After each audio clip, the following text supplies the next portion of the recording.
everyone, my name is Micah Scobie, and for this project, I'll be showing you how to create a classroom newsletter using Canva. Canva is one of my absolute favorite online tools because it is so diverse and beginner friendly. If you've ever met me, I use Canva for quite literally everything, whether it is personal, professional, or educational. You can just use it to make so much.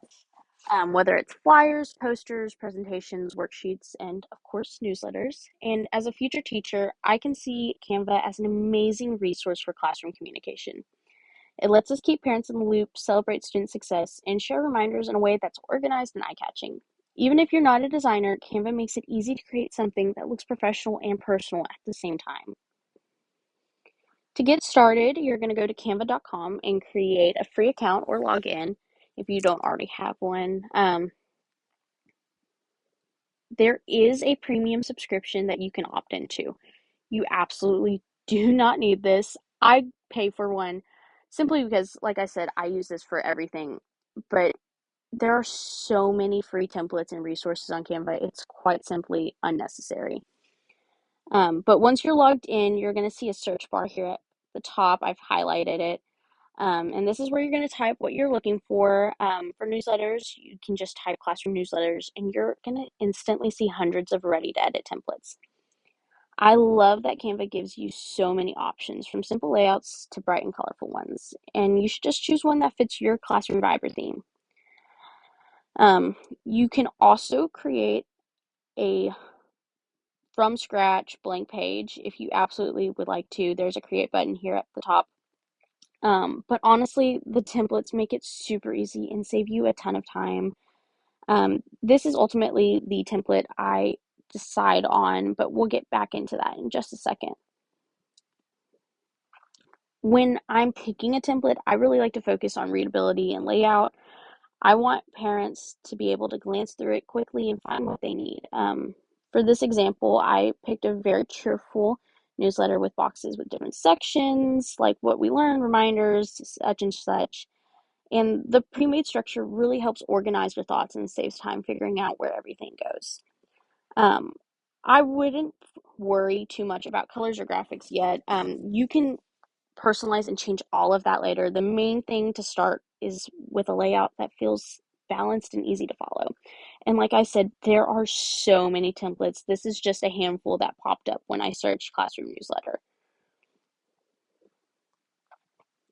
Once you've picked out your template, it's time to make it your own. I always start by changing the title to match my classroom and the month.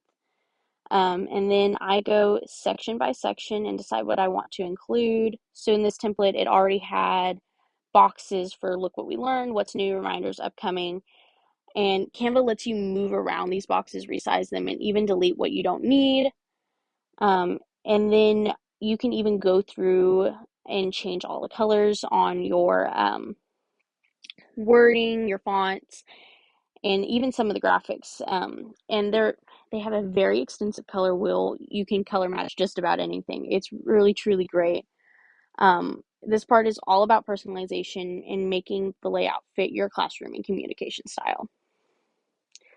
Now, going forward, you're going to add your own content. This is where you'll add the heart of your newsletter.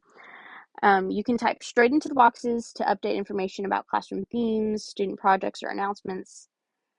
For example, in my sample newsletter, I included fun details like our monthly theme on biomes, and even a note about our class garden. Parents love seeing what their kids are learning about, so keep it short and positive. But you can go through and change all of your headlines to fit your needs. As you can see here, I even added a picture frame to do a student highlight. But you can add friendly reminders, field trips, donation needs, or volunteer signups. Just try and keep your tone conversational so it feels welcoming. Making it eye-catching. This isn't necessary. I absolutely love it though.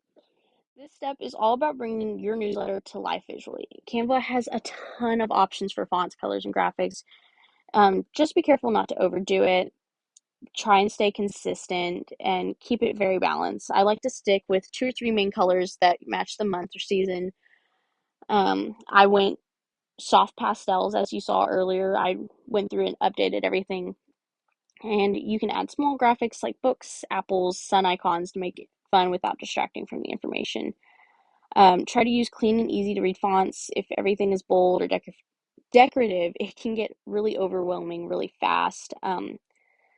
Sometimes less really is more. And when you're done, zoom out and look at the layout as a whole to make sure it looks balanced. Um, as you can see here, you can go to the Elements tab, and there are a ton of free graphics you can use.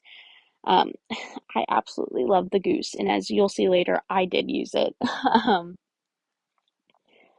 Now, when everything looks good, it's time to share it. Canva lets you share it in so many ways. You can download it as a PDF, print copies for your students to take home, or share the link digitally so parents can open it on their phones. Um, I like posting mine on Google Classroom or Seesaw so families can revisit it anytime. Before sending it, give it one last look for typos or spacing issues. Canvas's share button also lets you send the draft to coworkers if you want quick feedback. And that's it. In just a few steps, you created a professional and colorful classroom newsletter that's both practical and creative. So we started with this, and we're finishing with this. It's personal, it's cute, and it matches my vibe with getting the point across. But I absolutely love Canva. I think it's a great resource, and I think it would be great for any classroom use.